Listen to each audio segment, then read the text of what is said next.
Welcome back to AI Security Ops Big Week.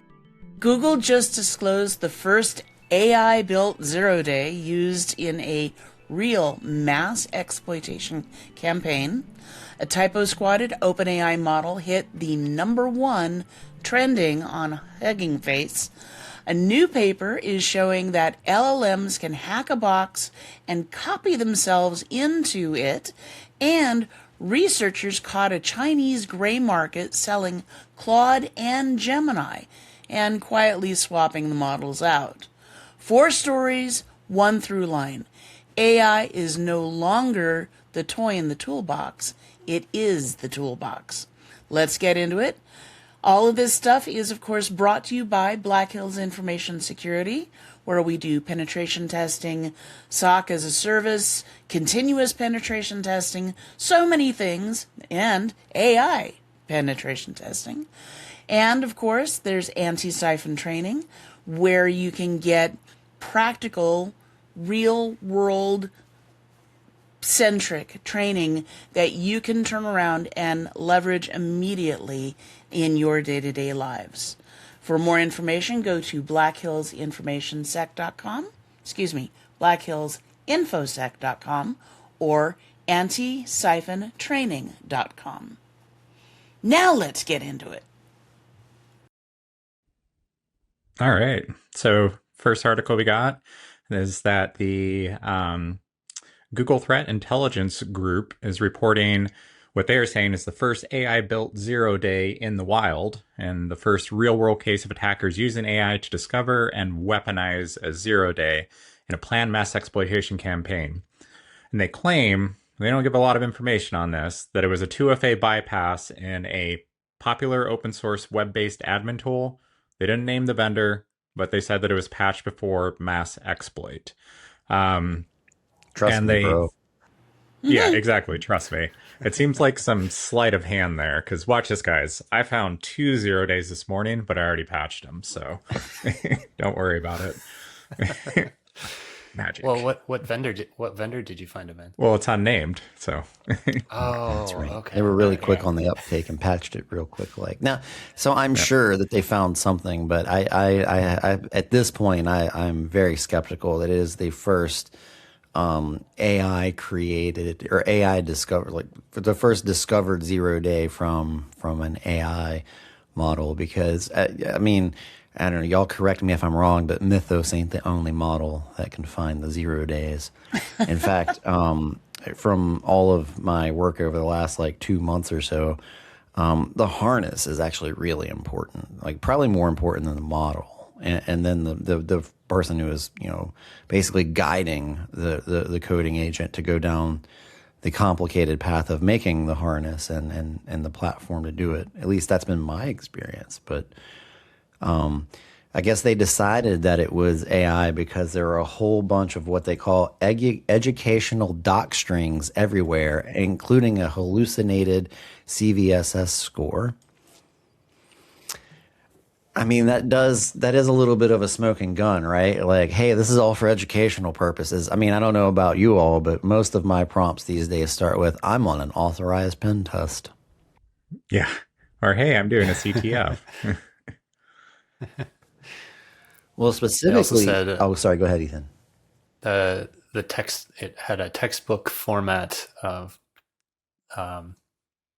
like the structure of the actual program. So it's kind of like when us as humans look at, you know, a document or something, we can sometimes kind of tell just by intuition, like this seems AI generated.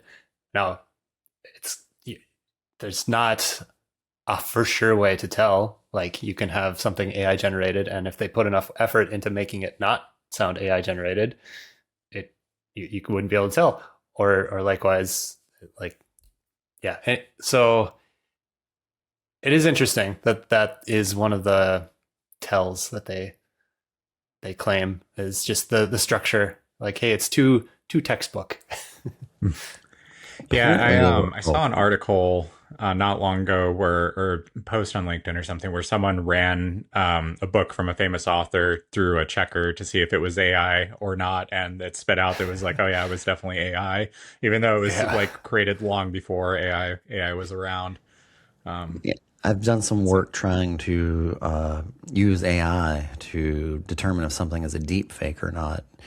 And I got to about 60% accuracy. Now, it was a while back ago. I'm sure things might be different. Maybe my approach was wrong, but it's been my experience that the AI is pretty bad at determining if it's the AI. I mean, they all come from like the same like pedigree, right?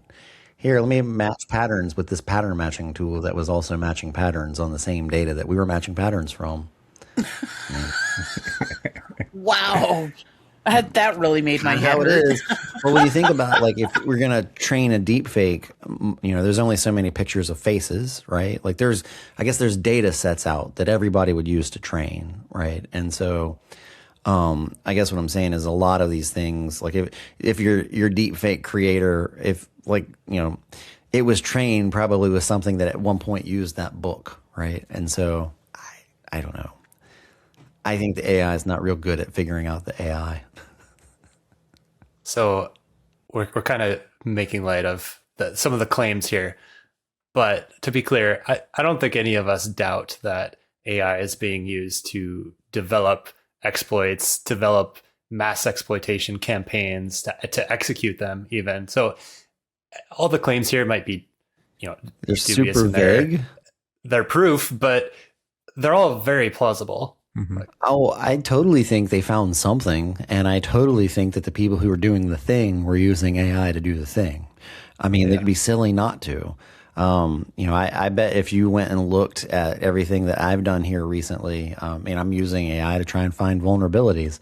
And I think it's neat that they say they are able to tell it's not Gemini and not Anthropic's Mythos. So does that mean that you're fingerprinting models and what they do? Because that's what I would do if I was doing CTI now, tracking AI threat actors. Yeah. Yeah. That is interesting. Yeah. But yeah, I agree with you, Ethan. 100%. They found something and they were like, this smells like AI. And then they wrote a blog that was very vague that it's fun to poke fun at. But yeah, I'm with you. I definitely, if you're doing vulnerability research and hacking and you're either a good guy or a bad guy and you're not using AI at this point, I think you're doing it wrong. But, Yep. Oh yeah, completely agree. Cool. Move on to the next story here. What do we got up next? Shadow APIs. Shadow API. Now, this is actually a pretty fun story where the gray market for frontier models. So this one is, that Claude and Gemini aren't officially available in China. And it's probably not a secret to anybody who's watching this podcast that the US and the Chinese are in a race to AGI, who can have the better AI. And, China, doesn't get access to the same kind of tools that we do on purpose, even complete with like GPU and chip regulations that they can't have the same GPUs that we can get. And so they've started building essentially what I guess they said in the article, transfer stations, which would be proxy services hosted offshore. So a transfer station's a proxy server to be able to get to these models. But if you're the man in the middle, well, then you're the man in the middle, right? You can see some things. And so that, I guess that's the problem, right? Is that, there's a little bit of a data issue, a data exfiltration kind of problem there, I think. Well, it's interesting too. Oxford's, I know I'm going to butcher this, Zilan Qian found resellers were offering Claude at about 10% off of the official pricing. Heck, I'm half tempted to use one of these transfer stations myself just to get the discount. Could you imagine being part of the team for either OpenAI or Anthropic that is doing analysis on like the API users and the data that's coming in? Because China's been, registering millions of accounts and distilling our models for a while. And so I imagine the things they see, like we don't even know about, right? And so, yeah, I mean, they're able to offer this 10% discount is because they're abusing free credits and splitting things across different accounts, and yeah, that's it's pretty fascinating, right? Yeah, yeah, I agree. Well, because we've seen there's gray markets in the software world, computer world have been around for quite a while. I mean, you can go on eBay and you can search for different licenses, and like, oh, a $250 VMware license is $3. I A mean, lifetime subscription to VS Code. Am I right, Brian? Like, yep. Yeah, things that you see that it's sure you can buy them from what it looks like a legitimate source, but like that obviously there's something going on, and that's no different what we're seeing here. as a fun side note, I used to consider Brian the king of finding the shady stuff on the internet to buy. Can get the goods. Yeah, you can find the things and stuff. But I think interesting if you're one of these brokers, I can claim that I'm selling you access to Opus, but instead on the back end, you're really getting Sonnet or Haiku or maybe even GLM 5.1. Would you really be able to tell the difference? Maybe Google Threat Intelligence with their fingerprinting can tell the difference. Yeah, they might be able to. And I'm not sure that just by the output that I would be able to. I don't know. Yeah, that would be interesting to tell. Gotta admit though, the bait and switch. Come on, say you're giving out Claude Opus and no, you're only giving out Haiku. Yeah, right. No, I'd be more concerned over the privacy. Like you're sending your data through some middleman. Yeah, and who knows what they're doing that. I mean, I'm sure they're farming it, right? Yeah, I think the one of the the impacts for companies here in the U.S. especially is that if especially if you're not giving the tools to your folks, folks that want to use these kind of things, and if you work in an organization where they're not really adopting quick enough, well, that's how shadow IT and now shadow AI is born. So would you be able to tell if your folks were actually using a service like this? I would want you to try and tell. This is very interesting. I'm reading the abstract, and there's a paper on other papers, so it's kind of a meta analysis. But they found that 17 different APIs were used in 187 academic papers. So to your point, like, would you know if your employees or your company was using it? Like, people are using it in actual research, and whether knowingly or just like the most cited one has we don't have access, 6,000 citations, Ethan. Whoa. That's a lot of citations in a single paper. And 58,000. No, not in a single paper. Like the most cited questionable API. Other papers are citing this one. Yeah, and it has 58,000 GitHub stars. Yeah, I mean, the whole research area landscape has changed, right? Like, since AI has become, like, anyone can put out a research paper because you can just say single prompts to an LLM, like, write me a research paper on this topic. Mm-hmm. And you get something. And it takes a lot of work to decide, like, is this junk or not? And then you're putting that burden on other people who are probably also using LLMs to grade it. Yeah. I mean, it's the same problem we talked about on another recent episode about the bug bounties. Some of the bug bounties pausing their submissions because the exact same problem. Like, generating content that's the easy part, right? I mean, getting the AI to generate up the stuff, but actually validating it, that's a whole nother issue. Yeah, and so I think that this kind of actually leads into the next story too. And we're talking about people using shady API services. Well, supply chain, like that's one of the things I think we're going to hear more and more and more and more. It's going to be a story that never goes away for like the next while, year, 2, 3. And that's the repo on Hugging Face that was a fake OpenAI privacy filter. So I guess the idea is, there is a legit OpenAI privacy filter that OpenAI put out it was like a PII redaction tool kind of thing, which I would never trust such a thing. That's like back in the days of, you remember antivirus, and if you call it like malware, just like, we'll let the AV clean it off. Well, I've personally had my malware stay on a clean machine, right? So I don't ever trust that that redaction. So, but either way, so not surprisingly, shortly after, a malicious actor stood up open-OSS privacy-filter, which is kind of a we'll put the link in the show notes. put the link in the show notes. Oh, And don't. so it's a typosquatted name, like, and the model card was basically copied verbatim, and had 244,000 downloads before it was, I guess, discovered. Ouch. In Number 1 18 trending hours? on Hugging Face. Yeah. I mean, I guess it's technically typosquatting, but this is just, I mean, it's not even a typo. It's just like someone registering the same project name under a different organization, or different namespace. So, I mean, this happens all the time in, like you said, supply chain attacks, like Python packages. Someone registers a pip package that's the same name, but just someone else is publishing it, and people search for this name. They hear, oh, OpenAI released a privacy filter, and they go search on Hugging Face, and they find this backdoored one. I think it actually would it deploy a Rust-based info stealer. It looks like it's Python, the same deal, right?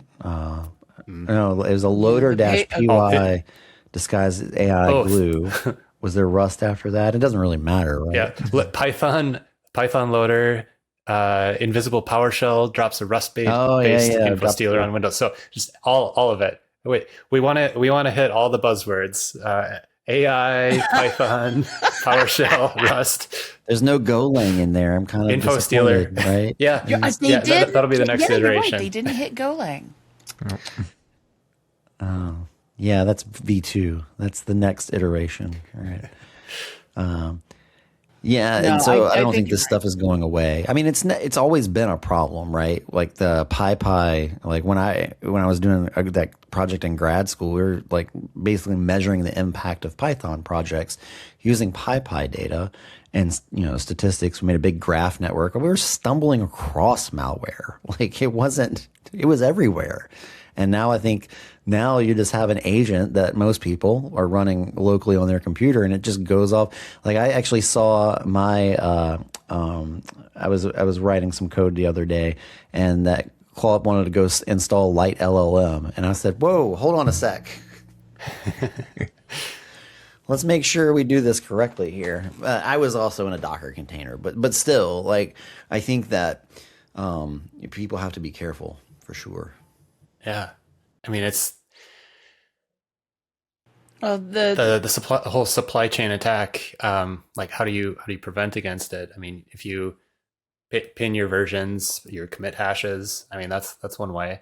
But the historical advice of patch all your software, like apply updates as soon as possible, there's a risk to that as well, because I think there's actually I think I've seen some package managers where you can tell it, you can configure it like, hey, keep me up to date, but only after a package has been published for a configurable amount of time. Yeah, an age gate. Say only, yeah. So only update when other people have tried to install it and other people have looked at it. I've been meaning to release it on GitHub, but I've been using a Docker container that I call Agent Forge, and it has an age gate for all Python and NPM packages. It has to be older than 7 days before it gets installed. Yeah. And so I haven't ran into where it hasn't wanted to install something. It hasn't told me, oh, it hit the age gate, but it at least makes me feel better that the intent is there, right? So yeah, and honestly, not even just from a security perspective, but a usability perspective. Like with the release cadence of all these harnesses, like Cloud Code, Open Code, everything, like new updates coming out all the time because they're AI driven. Stuff breaks, right? Mm-hmm. So if you're updating every day, it's essentially living on the bleeding edge. Like you're subscribing to a bleeding edge repository. So putting an age gate in there might not be a bad idea for stability too. Yeah. Gee, it seems like this is classic patch management stuff. Huh. Yeah, I mean, it can be. I don't know. I know that I was doing vulnerability management way back in a previous life. We never really worried about the age of the package. The message was get it out as soon as it's available, kind of thing. And ironically, it was, in the SolarWinds attack, it were the folks who were not legit patching, and those are the ones that didn't get hacked, right? It was all the people who were keeping their stuff up to date and actually paying for updates. Those are the ones who got popped. Which, I mean, that's the opposite message we want to tell people, right? So there was a vulnerability. I can't remember what it was in, SSH or Bash or something. And it came out and it was scary. And so I went to all the servers we had access to, and I was like, is this vulnerable? There was a good portion of them that weren't vulnerable because they were running OS versions like too old. Whoopsie doodles. I was like, yes. It's almost like instead of security through obscurity, it's now security through legacy. Or I was going to say security through laziness, right? Like, I mean, that's if you lock it in a box and it's like not accessible anywhere. I mean, it's like a kiosk in Walmart or whatever running Windows ME or something. There was a time and during Black Hills where you're looking at the three people who basically ran our external facing bare metal Kali servers hanging out on the internet. You remember those? Yep. Remember we had one we wouldn't let other people on because we were afraid they'd screw it up because they'd always screw it up. Yep. So, man, we came a long way. All right. Well, we'll end on the Skynet story because if you have trouble sleeping at night, this won't help. Oh no! Now what? Autonomous hacking and self-replication. So basically, the deal is that some researchers wrote a paper on an LLM agent that finds a web vuln, exploits it, extracts creds, stands up an inference server with a copy of its own harness on the compromised host, and replicates itself across the network. And if anybody is thinking, man, that sounds like a Daniel Suarez story called Damon, you're right. Because that is essentially what the premise of that book was probably 10 years ago or so at this point. Wow. Self-replicating. I'm pretty sure this is how movies start. That's crazy. I mean, you've worked on like automated hacking and the whole mythos like hype. I mean, this is taking a step further. Like, obviously, it's not replicating mythos, but the open weight agents seem to be pretty dang capable these days. I want to go read this paper. I haven't read the paper, but the numbers that matter. Qwen 3.6 had a 33% success rate. That is not a very big model. 27 billion parameter model. No, it's not big at all. It fits on one consumer grade. So you basically need one like A100. Actually, you probably need less than an A100 especially if it's quantized. But they were saying that frontier models were hitting 81% accuracy, being able to find and do this. I mean, I think this is totally plausible, right? I mean, if you have the ability to go gain access and write code, then you can certainly stand up a harness that will use inference somewhere else. And as long as you have inference, you're probably pretty good. So, I can't wait for AGI. Two things to note here. What, AGI is going to make this better? Really? So they point out that the success rates of the prior generation, like Opus 4 or GPT-5, was 0, single digits. And just the jump to 33%, 81%, like in a single generation is pretty amazing. And then the other thing to hedge this is this was done in lab conditions, not in the wild yet. Thank goodness. Yeah, true. But I mean, I remember I was AIing pretty hard when this jump occurred, and that was pretty much the fall of 2025, right? When those latest rounds of models came out, I mean, they were leaps and bounds better, and now. I'm really excited and kind of scared to see what comes out, later this year. I know we haven't got to use Mythos yet, but I still think that, the current generation of models still amaze me day in and day out for sure. Yeah, It's it easy reminds to me so much of the days when the web was just going mainstream, and it felt like we were downloading new browsers 2 or 3 times a day. It was just insane, and this has very much that same vibe, and the delta from one version to the next. And I know I've seen it. Well, cripes, last year when I was doing the webcast about Copilot and vulnerabilities that enterprises have, from January to May, the delta was extreme. And this is that same thing. It's, John keeps saying, this is the worst that AI is going to be. It's only going to get more powerful, more difficult to contain, and more capable as we go forward. And yeah, it is amazing how quickly it's evolving. You know, we're already at the point where the big frontier model companies are using AI to make AI. And so, it's going to get pretty wild. Already is. I think about the people getting into using AI, or like developing their, the progression of like, hey, I'm going from a chat web interface to agentic coding or like vibe coding, whatever. Every person who gets into it later thinks, oh, this isn't so hard. Like, why are all these people saying like, this isn't as hard as you were making it out to be? But it's just improving so much that every jump is like, makes it more accessible to more people, and makes it better for the existing people. Like, and the ways that people are using it continues to amaze me. So last weekend, I was at a conference, and one of the women sitting next to me in one of the talks had difficulty hearing. She actually has hearing loss from service in the military.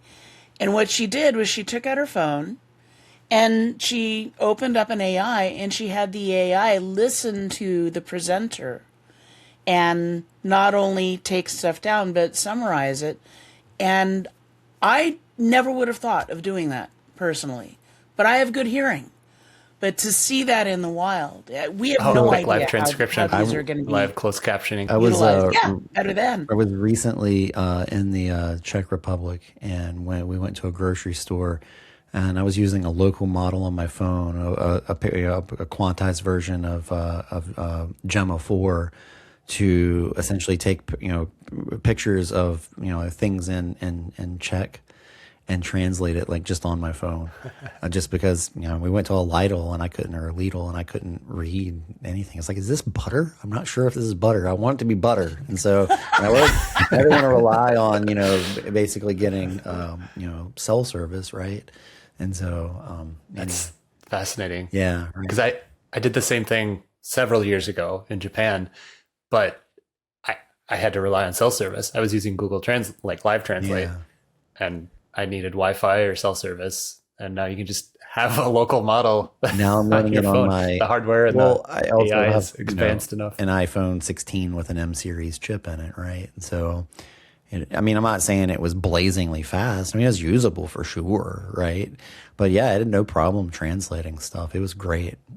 Just like from the picture, like we were going to museums and stuff. Be like, translate this for me, please. So. That's a universal translator. Exactly. Ron, when I saw the Douglas Adams in your background, was it the Babelfish? It's the Babelfish, exactly. It's just not in my ear yet. Yeah. Oh, man. All right. Well, let's wrap this up. So, I think that the moral of the story is things are getting wild out there, and they're going to continue to get wilder. But the best thing you can do is learn as much about this technology as you can and dive in feet first and start using it. And,